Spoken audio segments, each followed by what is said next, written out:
Welcome back sur Take a Break. Avant toute chose, joyeuse Halloween à tous. J'espère que vous allez frissonner ce soir et que cette histoire 100% vraie, je tiens à le rappeler, ne va pas vous effrayer. Mais je me suis dit pourquoi pas petit épisode bonus d'Halloween là, pour vous, pour faire plaisir. Mais retenez bien un truc, 100% vrai. Je l'ai vécu, j'ai cru que j'allais mourir.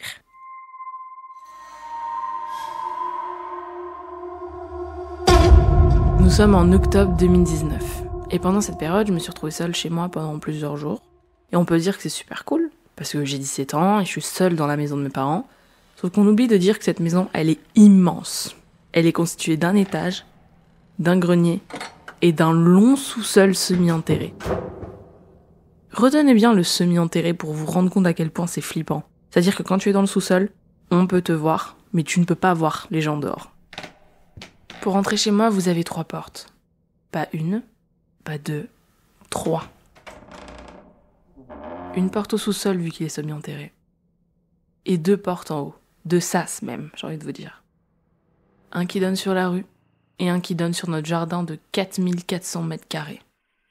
Pour planter un peu le décor, imaginez la ligne verte. Ce long champ où les petites filles ont été retrouvées inertes. Eh ben c'est la même chose. Notre jardin, c'est la ligne verte. La maison entière est entourée de grandes haies, ce qui rend impossible la visibilité dans la rue. On peut pas te voir et tu ne peux rien voir non plus. Bah en vrai, c'est cool, t'as pas envie d'être vu. Mais le problème là-dedans, c'est que toi tu vois rien non plus.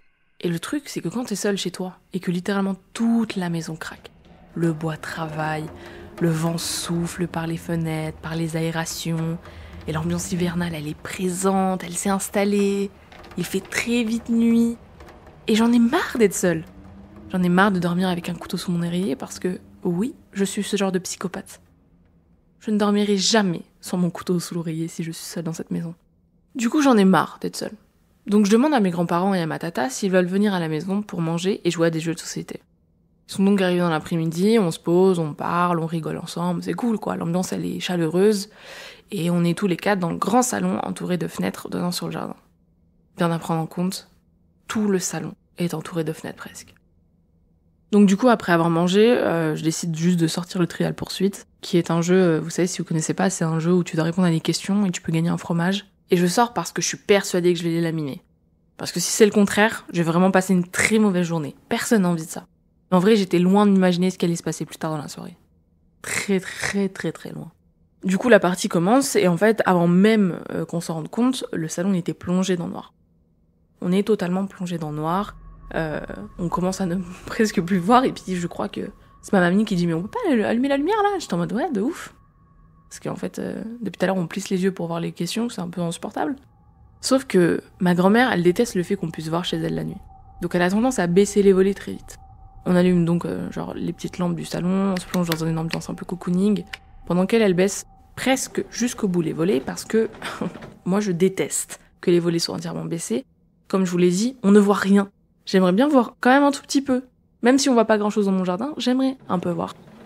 La partie continue pendant de longues heures. Finalement, on était peut-être tous très nuls à ce jeu et personne n'arrivait à voir tous les fromages. Donc 20h, 21h, 22h, 23h. Ça défile à une vitesse, mais en fait, on s'en rend même pas compte parce que pour une fois, personne n'était sur son téléphone de la soirée. C'était genre vraiment un moment, tu vois, hyper cool, hyper sympathique. On partage entre nous. Et c'est un partage entre QI négatif, quoi.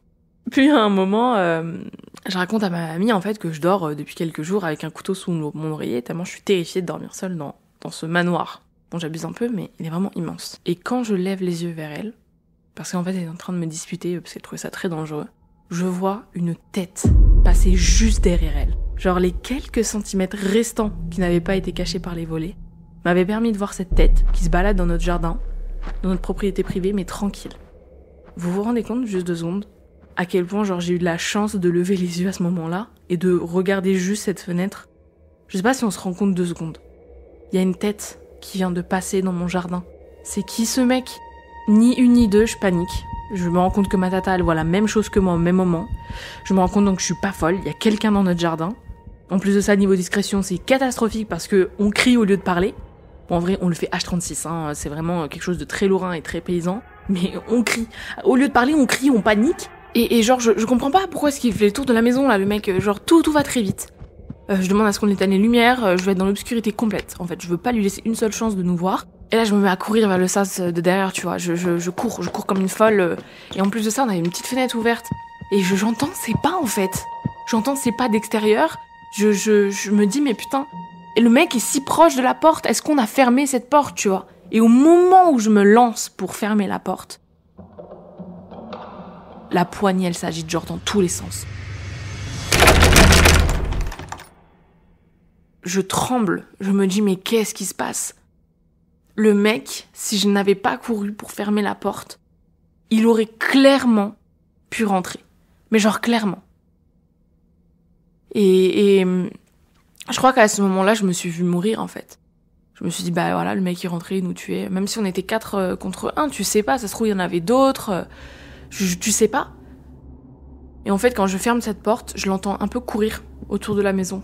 En fait, pour faire le tour, quoi. Il veut arriver dans l'autre sas. Il veut arriver dans le sas d'entrée. Peut-être qu'il va se dire, c'était ouvert, j'en sais rien. Ni une, ni deux. Je traverse le couloir tel Flash McQueen pour prendre un énorme couteau de cuisine et l'attendre devant la porte. À l'époque, parce que notre maison elle a énormément changé, c'était en 2019, nos portes elles étaient très opaques. On pouvait difficilement voir ce qui se passait en fait. Et là, je me mets à chuchoter à la famille. Je leur dis, faut rester derrière moi. Personne se met devant moi. S'il ouvre, genre, je le plante. Mais comme je suis conne sur les bords, je vérifie pas si la porte elle est fermée. Persuadée qu'elle l'est parce que, logique, personne ne passe par cette porte. Elle est toujours fermée. Et là, genre, j'entends la porte s'ouvrir dans un bruit, mais assourdissant. Et je crois que, en fait, j'étais juste tellement en panique que j'avais l'impression d'avoir des acouphènes dans les oreilles, tu vois. Tous mes sens étaient dupliqués. J'avais l'impression que, genre, c'était, le bordel dans ma tête. Terrible. Et là, le mec, il est devant moi. Il est là, quoi. C'est maintenant, c'est là que ça va se passer. Je vais lui planter mon couteau dans le corps. C'est ma vie contre la sienne.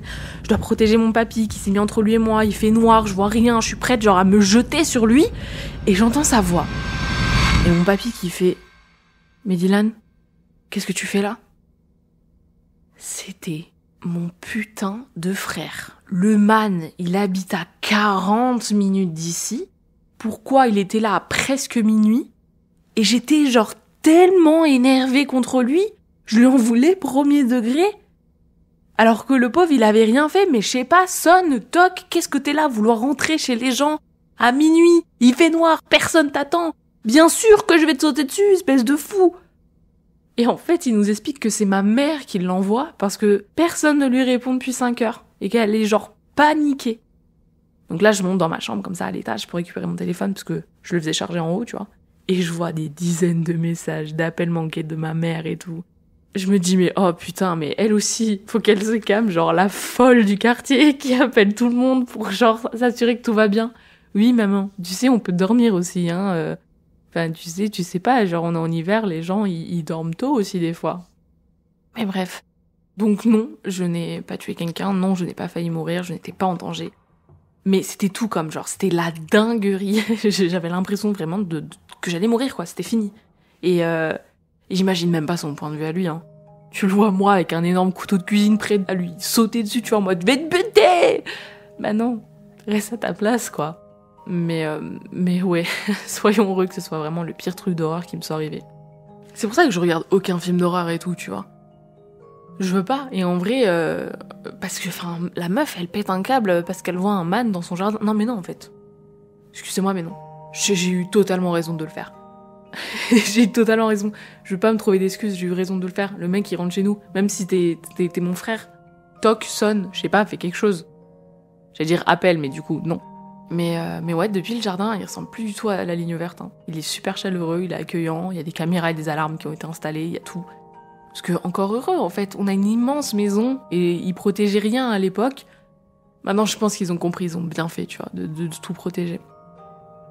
Mais voilà, j'espère que ça vous aura plu, que vous avez eu un minimum peur pendant l'épisode. Il y a eu un travail de sound design aussi qui n'a pas été fait par moi. J'ai trop peur de mal prononcer ton blaze, mec. Youel? Youel? quelque chose comme ça. De toute façon, il sera dans la bio si vous voulez aller voir son Insta. Et merci encore vraiment pour m'avoir aidé, parce que je suis trop contente de pouvoir faire ce genre de choses. Donc voilà, on se retrouve bientôt pour un nouvel épisode.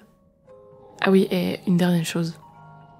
Je crois que ta porte, elle est pas bien fermée à clé, tu devrais faire attention. La bise!